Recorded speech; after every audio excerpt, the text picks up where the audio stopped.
어떤 사람이 아주 특이한 개가 한 마리 있었습니다. 알라딘의 요술 램프에 있는 지니처럼 뭐든지 척척 들어주는 개입니다. 주인이 자동차라고 말하면 어디론가 손살같이 달려가서 자동차 한 대를 끌어옵니다. 또 여자라고 말하면 이번에도 손살같이 달려가서 아주 멋진 여자들을 데려옵니다. 그는 이제 모든 것을 다 가진 느낌이에요. 근데 그의 머릿속에 번뜩 떠오르는 것이 하나 있습니다. 갑자기 고향에 계신 어머니가 보고 싶은 거예요. 그래서 어머니 하고 말하자 이번에도 개는 쏜살같이 달려갑니다. 그런데 어머니를 모시고 와야 될 개가 시간이 지나도록 오지 않은 겁니다. 며칠 후에 고향에 계신 어머니에게서 편지 한 통이 왔어요. 아들아, 이제 네가 철이 들었나 보구나. 덕분에 몸보신 잘했다 하는 편지가 오게 되었다는 겁니다. 여러분, 우리가 추석 명절을 지내고 있습니다. 우리나라는 예로부터 가족을 아주 소중히 여기는 민족입니다. 미래학자들의 견해에 따르면 가족주의가 20세기 강대국이 되는 원동력 가운데 하나라고 진단합니다. 특히 우리나라는 명절이 되면 고향을 찾기 위해 전 국민이 분주하게 움직이죠. 그만큼 부모와 형제를 찾고 고향을 찾는 것은 참 아름답고 귀한 전통이 아닐 수 없습니다. 우리 교분들 가운데서도 고향을 찾아 떠나신 분이 계실 줄 압니다. 부디 잘 다녀오시고 즐겁고 유쾌한 시간을 보내길 바랍니다. 여러분, 고향이라고 하는 것은 늘 그리운 곳이 아닌가 싶습니다. 특히 명절이 되면 유독 고향이 그리워지죠. 부모님이 계신 고향이라면 더할 나위 없이 좋겠지만 그렇지 않더라도 부모님에 대한 기억이 있고 어린 시절 추억이 깃든 고향은 자석처럼 우리의 마음을 끌어당기는 것 같습니다. 고향을 그리워하는 마음은 유대인들도 마찬가지입니다. 그들은 거의 2000년을 세계 곳곳에 흩어져 살아 있습니다. 그런데 그들은 불편히 흩어져 있는 가운데서도 성전이 있는 예루살렘을 향해 하루에 3번 매일 그곳을 바라보며 기도를 했다고 합니다. 그들 역시 고향에 대한 그리움을 한시도 잊지 않았던 겁니다. 여러분, 우리 믿음의 성도들에게는 고향이 두 곳이 있습니다. 육신의 고향이 있죠. 마음의 고향이라고도 부릅니다. 내가 태어난 곳이요, 나를 길러주신 부모님이 계신 곳이요, 어릴 적 친구들과 함께 했던 추억이 깃든 곳, 육신과 마음과 꿈이 자란 곳, 이곳이 바로 우리의 고향입니다. 그래서 늘 그리울 수밖에 없습니다. 시인 노천명의 고향이란 시에 이런 구절이 나오죠. 언제든 가리, 마지막엔 돌아가리. 목화꽃이 고운 내 고향으로, 조밥이 맛있는 내 고향으로, 언제든 가리, 나중엔 고향에 가 살다 죽으리. 그런데 우리 그리스도인들에게는 또 다른 고향이 있어요. 바로 하나님 아버지가 계신 곳입니다. 우리가 가야 될 본향, 즉 영원한 하나님의 나라죠. 영국의 시인 존 밀턴은 신라본에서 아담과 하와가 에덴 동산에서 추방된 이후로 모든 인간의 마음속에는 에덴을 그리워하는 마음이 있다고 우리에게 말해줍니다. 다시 말해 인간에게는 무의식적으로 잃어버린 고향에 대한 그리움이 있다는 것입니다. 그곳이 어디입니까? 바로 이 고향보다 더 나은 영원한 본향이라는 겁니다. 여러분, 연어는 넓은 바다에서 수년을 보내지만 마지막 수명이 닿을 때가 이르면 자기가 태어난 곳, 자기 어미가 죽은 곳을 향해 귀향한다고 합니다. 그리고 고향에 돌아와서 산란하고 죽음을 맞이합니다. 연어라는 미물도 자기 고향을 찾아가는데 하나님의 형상으로 지음받은 인간이 어찌 이 세상에서만 머뭇거리고 있을 수 있겠습니까? 우리에겐 가야 할 본향이 있고 그것이 천국임을 믿으시길 바랍니다. 아멘. 오늘 본문에는 아브라함이 나옵니다. 그는 하나님의 지시에 지체하지 않고 본토 친척 아비의 집을 떠납니다. 가나안을 약속의 땅으로 받게 되죠. 모든 믿는 자들이 조상이 되었습니다. 그런데 오늘 본문에 보시면 아브라함이 정말 소망했던 곳은 가나안 땅이 아니라 더 나은 본향, 즉 하나님 나라임을 우리가 알 수가 있습니다. 그에게는 영원한 본향을 소망하는 믿음이 있었던 것이죠. 오늘 말씀을 3가지로 여러분들과 함께 나눠보고자 합니다. 13절 하반부에 보시면 또 땅에서는 외국인과 나그네임을 증언하였으니, 여러분, 아브라함을 비롯한 많은 믿음의 선진들은 이 땅에 사는 동안 외국인처럼 나그네처럼 살았어요. 아브라함은 약속의 땅 가나안에 살면서도 자신이 나그네임을 결코 잊지 않았습니다. 아브라함이 헤브론에 거주했을 때 아내 사레가 죽었어요. 아브라함은 아내의 시신을 매장할 묘지로 막벨라굴을 지명하면서 그곳 사람들에게 이렇게 자신을 말합니다. 창세기 23장 4절을 보면 나는 당신들 중에 나그네요 거류하는 자이니. 아브라함은 그들에게 자신을 나그네로 거류하는 자로 잠시 머무는 자로 소개를 합니다. 야곱도 마찬가지입니다. 요셉의 인도로 바로왕을 만나게 되었을 때 그는 바로에게 자신을 이렇게 소개합니다.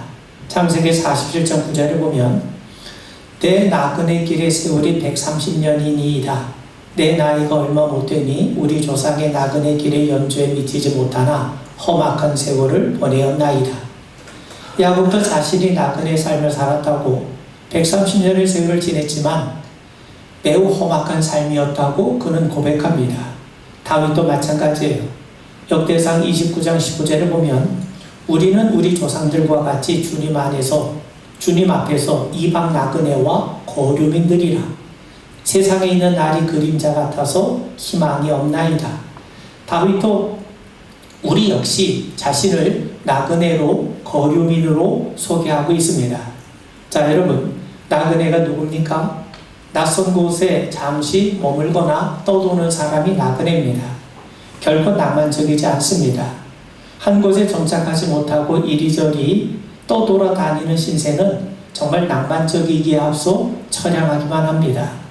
그런데 아브라함을 비롯해 많은 믿음의 선배들이 자신을 나그네로 거류민으로 고백하고 있어요. 뿐만 아니라 사도 베드로는 성도들에게 뭐라고 말씀하냐면 베드로전서 2장 11절에 보면 사랑하는 자들아 거류민과 나그네 같은 너희를 권하노니.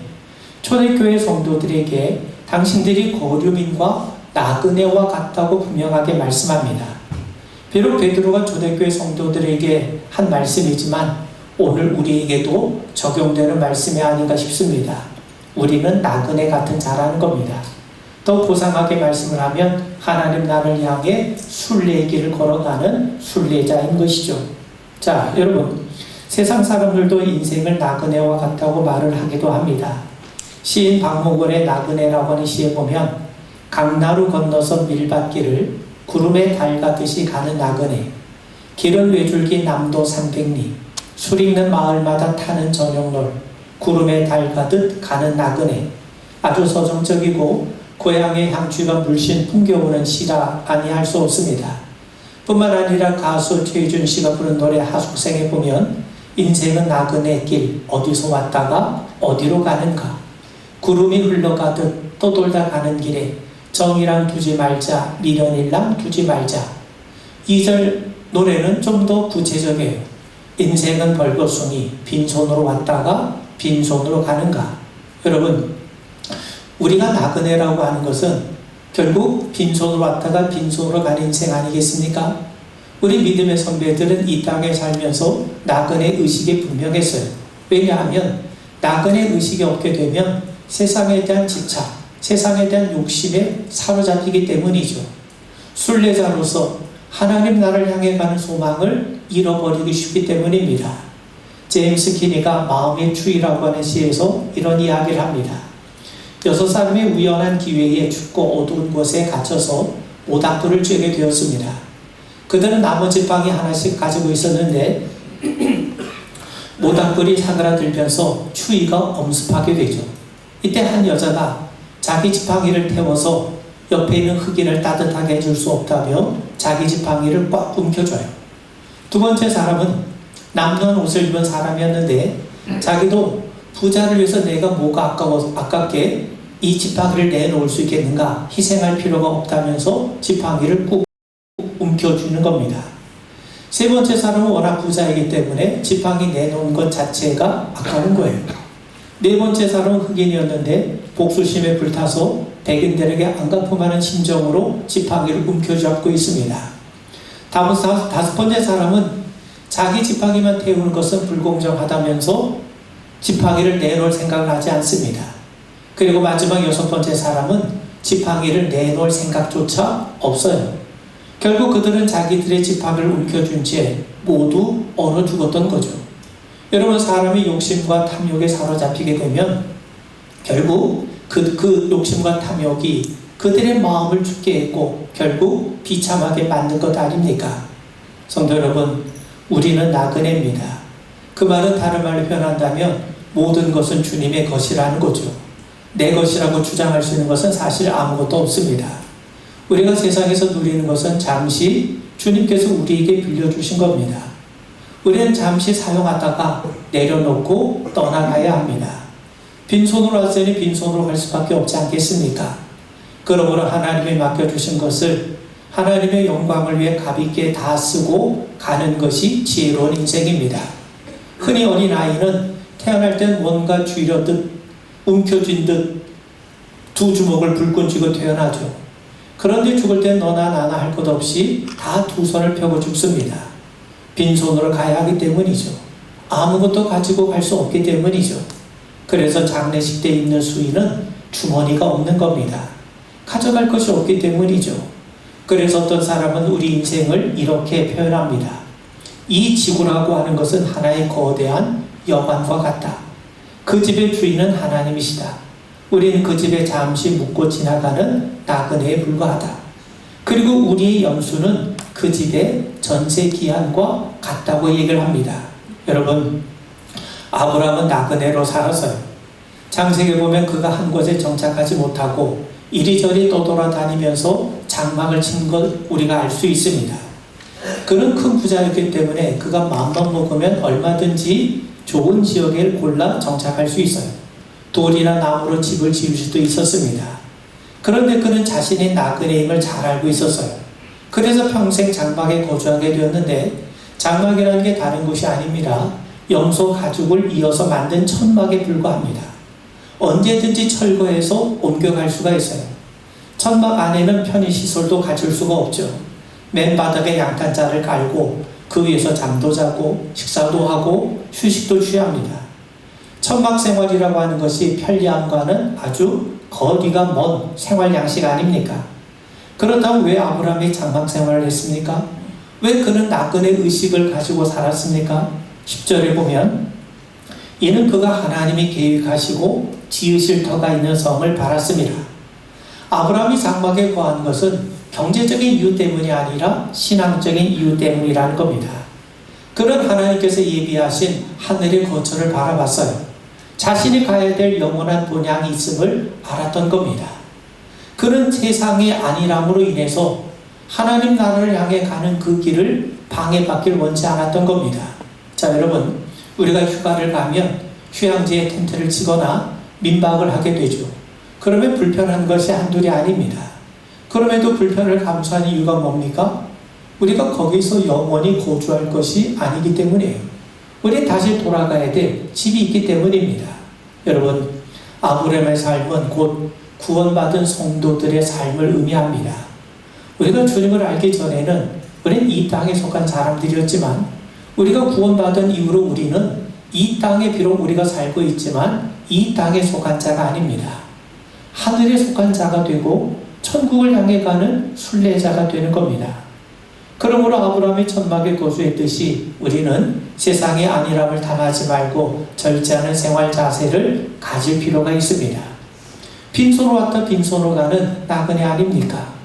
그런데 우리가 나그네임에는 틀림이 없지만 세상이 말하는 나그네와는 다릅니다. 우리는 그저 바람 따라 구름 따라 이리저리 떠돌아다니는 나그네가 아닙니다. 우리에게는 가야 할 곳이 있고 돌아가야 할 곳이 있어요. 그곳이 하나님 나라라고 주님은 우리에게 분명히 말씀합니다. 그 나라를 알기 때문에 그 나라를 소망하기 때문에 우리는 세상에 미련을 두지 않는 겁니다. 그래서 그리스도인들은 고향이 두 개인 사람이죠. 두 나라 시민들입니다. 비록 명절을 맞아 우리가 고향을 찾지만 우리가 진정으로 가야 할 곳은 천국입니다. 부디 천국을 향해 가는 순례자임을 우리 모두가 분명히 가슴속에 기억하게 되길 바랍니다. 14절 이하를 보시면 그들이 이같이 말하는 것은 자기들이 본향 찾는 자임을 나타냄이라. 그들이 나온 바 본향을 생각하였더라면 돌아갈 기회가 있었으려니와 그들이 이제는 더 나은 본향을 사모하니 곧 하늘에 있는 것이라. 여기 두 종류의 본향이 나오죠. 첫째는 나온 바 본향, 땅에 있는 본향, 즉 육신이 태어난 것이죠. 두 번째는 더 나은 본향입니다. 하늘에 있는 본향, 우리 영혼이 가서 영원히 안식할 곳입니다. 여러분, 사람들은 땅의 것에 집착하길 마련입니다. 그러나 우리 성도들은 위의 것을 소망합니다. 아브라함을 생각해 보세요. 재산이 많아져서 조카 롯과 서로 분리할 수밖에 없게 되었을 때 그는 선택의 우선권을 조카 롯에게 양보를 해요. 롯은 소돔 지역을 선택합니다. 왜냐하면 소돔은 물이 넉넉해서 마치 애굽 땅처럼 보였기 때문이죠. 당시 애굽은 나일강으로 인해서 풍요로운 곳 아니었습니까? 그래서 롯은 지체하지 않고 애굽을 닮은 소돔을 선택했던 겁니다. 그런데 이 롯은요, 이 소돔 땅이 부유하고 풍요로운 것은 봤지만 그러나 그 땅이 하나님 앞에 죄로 악하고 가득한 지역임을 전혀 바라보지 못했던 겁니다. 여러분, 이스라엘 백성들을 생각해 보세요. 그들이 몸은 애굽에서 출애굽을 했지만 정작 마음은 출애굽하지 못했어요. 그래서 마음은 여전히 애굽에 머물러 있었던 겁니다. 그러다 보니 애굽에서 나왔음에도 불구하고 여전히 애굽을 그리워해요. 노예로 살면서 애굽에서 먹었던 음식이 그리운 겁니다. 애굽에서 살았던 삶이 그리웠던 겁니다. 그런 탓에 그들은 광야에서 늘 불평과 원망을 일삼게 되었죠. 결국 그들은 가나안을 보지 못했던 겁니다. 여러분, 아브라함은 말씀에 순종해서 갈대아 우르에서 가나안으로 오게 돼요. 그런데 약속의 땅에 그만 흉년이 들었어요. 보통 사람 같으면 자기가 나온 바 고향인 갈대아 우르로 되돌아갔을지도 모릅니다. 갈대아 우르는요, 수메르 문명의 중심지예요. 그 문명이 발생한 곳입니다. 문명이 꼽힌 도시예요. 그러나 그곳은 또한 우상의 도시이기도 합니다. 그런데 아브라함은 그곳으로 돌아가지 않았어요. 비록 잠시 애굽 땅에 내려간 적이 있었지만 평생 약속의 땅 가나안을 떠나지 않습니다. 왜 그렇습니까? 그는 하나님이 주신 약속을 소중히 여겼던 겁니다. 바울을 생각해 보세요. 그는 유독 내세울 것도 많았고 자랑할 것도 많은 사람이에요. 바리새인 중에 바리새인이고 또한 율법에 의로는 흠이 없는 사람이고 로마 시민권까지 가지고 있는 사람 아닙니까? 그런데 그리스도 예수의 사도가 되고 난 이후에는 이런 세상적인 것들 다 배설물처럼 버리게 돼요. 그는 두 번 다시 그것을 향해 뒤돌아서지 않습니다. 오직 앞에 있는 표대만을 바라보면서 달려가는 삶을 살았던 거죠. 더 크고 고상한 것을, 더 좋은 것이 있음을 그는 분명히 봤기 때문입니다. 예수님 우리에게 말씀하세요. 너희를 위하여 보물을 땅에 쌓아두지 말라. 오직 너를 위하여 보물을 하늘에 쌓아두라. 여러분, 예수님은 우리가 보물을 하늘에 쌓아두는 것이 궁극적으로 우리를 위하는 것이라고 말씀해요. 그러면 보물을 하늘에 쌓아두라는 말이 도대체 무슨 말입니까? 하나님 바라보며 살라는 거예요. 위를 바라보며 살라는 거예요.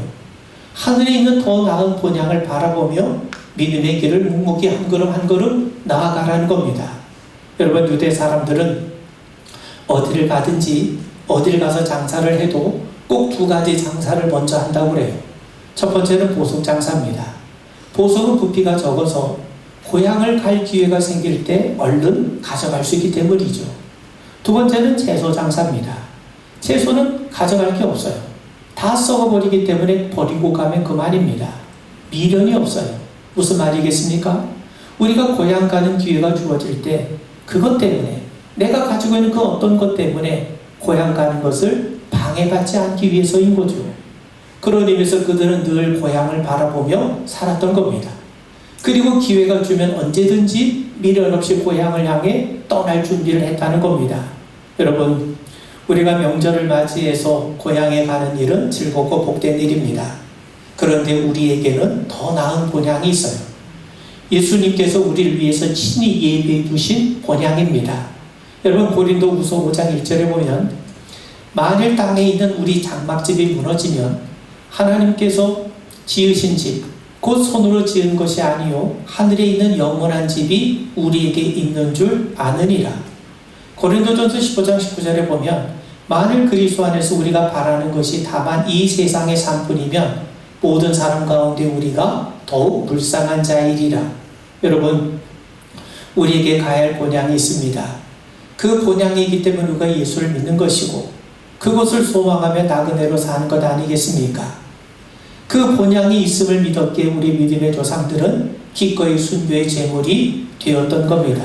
여러분, 우리가 고향에 가면 반가운 얼굴을 마주하게 되죠. 마찬가지입니다. 우리가 본향에 가면 정말 보고 싶었던 얼굴, 그리웠던 얼굴, 앞서간 우리 믿음의 형제들의 얼굴을 마주하게 될 겁니다. 무엇보다도 우리를 지극히 사랑하시는 하나님, 우리 그리스도의 얼굴을 뵙게 될 겁니다. 그래서 더 나은 본향에 가기 위해 믿음을 따라 살기도 하고 죽기도 하는 겁니다.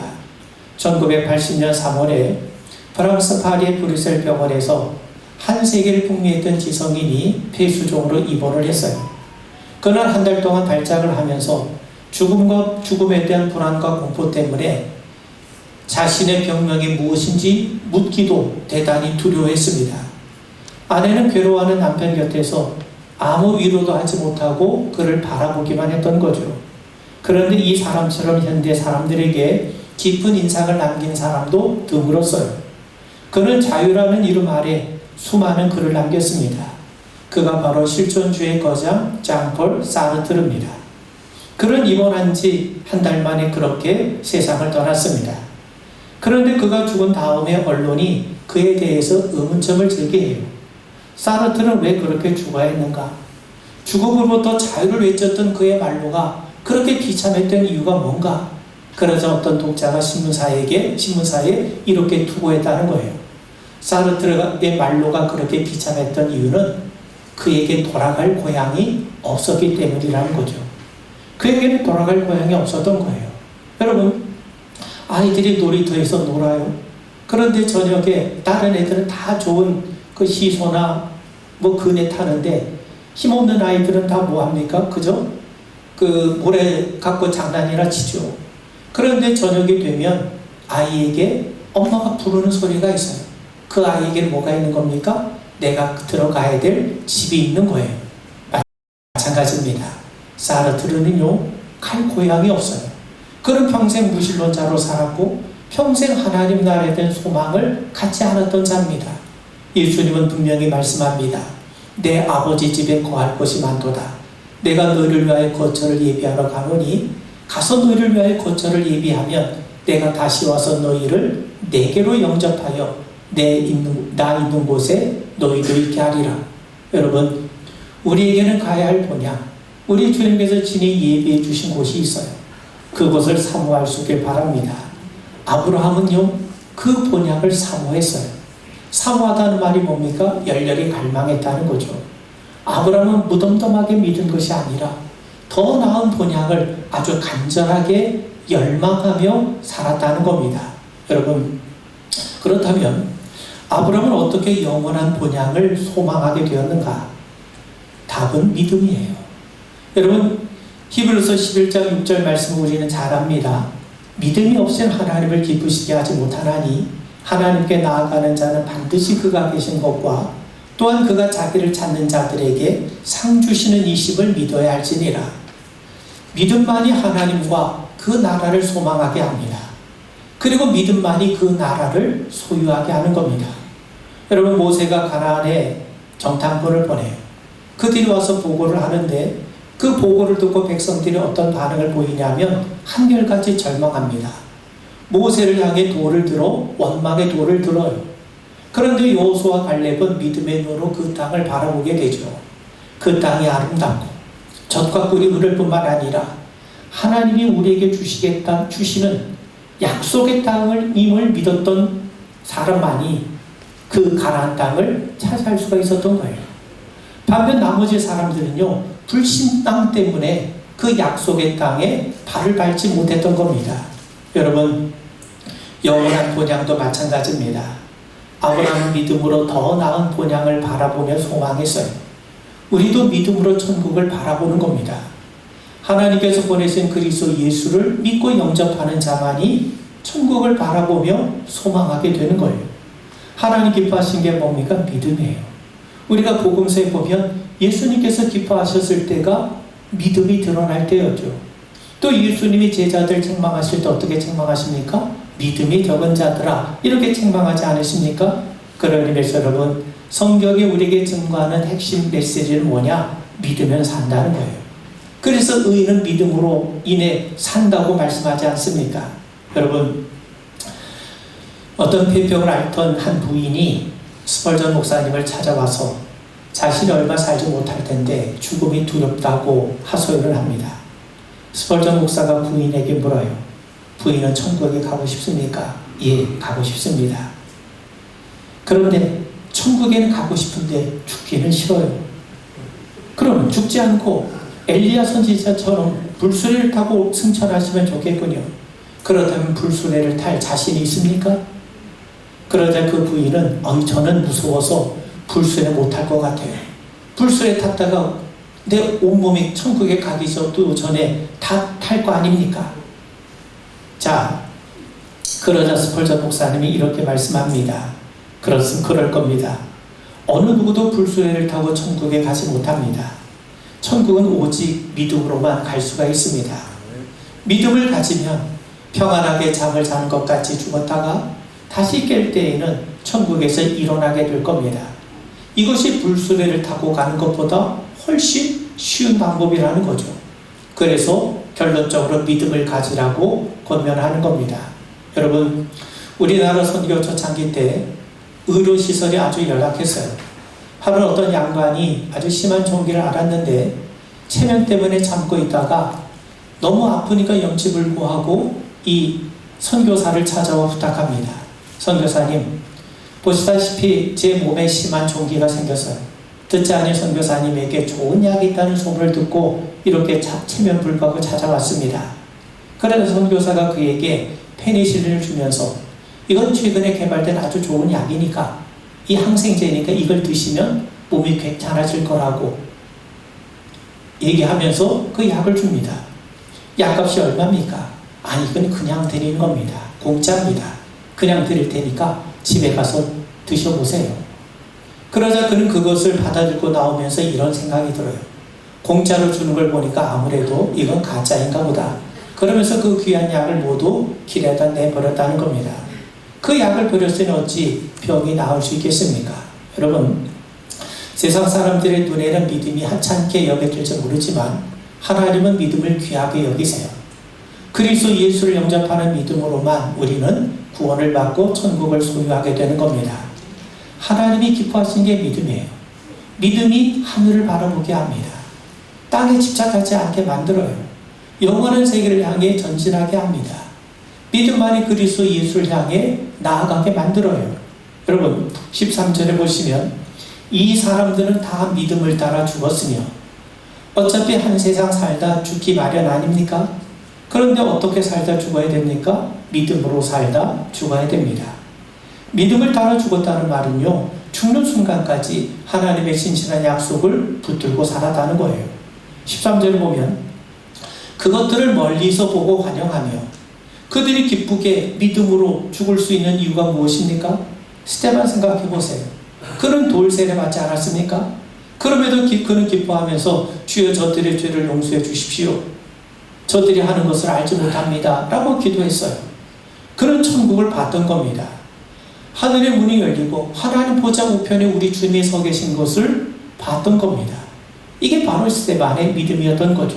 여러분, 우리에게는 더 나은 본향이 있어요. 주님께서 친히 우리를 위해 예비해 놓으신 거처입니다. 우리는 믿음으로 천국을 바라봐요. 천국에 대한 소망이 이 세상에서 우리를 나그네로 또 하늘을 향한 순례자로 그 길을 걷게 하는 겁니다. 그래서 믿음의 사람은 세상에 집착하지 않습니다. 떠날 준비를 하고 있어요. 그렇다고 믿음 있는 사람이 현실 감각이 둔한 게 아닙니다. 천국이 있음을 알기 때문에 우리의 삶을 더욱더 하나님 앞에 바르게 정돈하며 살 수 있는 겁니다. 여러분, 믿음은 뒤가 아닌 앞을 보게 해요. 땅이 아는 하늘을 보게 합니다. 세상이 아닌 천국을 바라보게 합니다. 더 나은 본향을 생각하게 합니다. 바울처럼 천국을 사모하며 예수를 생각하며 살게 합니다. 여러분, 하나님은 말씀을 지키신 분이세요. 신실하신 분이세요. 그래서 그 약속의 말씀을 굳게 붙들 수 있는 겁니다. 주님은 우리에게 분명히 말씀합니다. 더 나은 본향, 예수님께서 우리를 위해서 친히 예비해 놓으신 거처가 있음을 말씀합니다. 그 천국에 대한 약속의 말씀을 붙들고 성령의 인도하심에 따라 믿음으로 한 걸음 한 걸음 그 길을 걷게 되는 우리 모든 성도 되기를 주의 이름으로 축원을 드립니다. 우리 기도하겠습니다. 우리가 이 땅에 살지만 하늘나라를 향해 가는 순례자임을 믿습니다. 믿음으로 그 세계를 보게 하시고 믿음으로 그 세계를 소유하는 우리 믿음의 성도들 되게 하옵소서. 예수님 이름 받들어 간절히 기도하옵나이다. 아멘.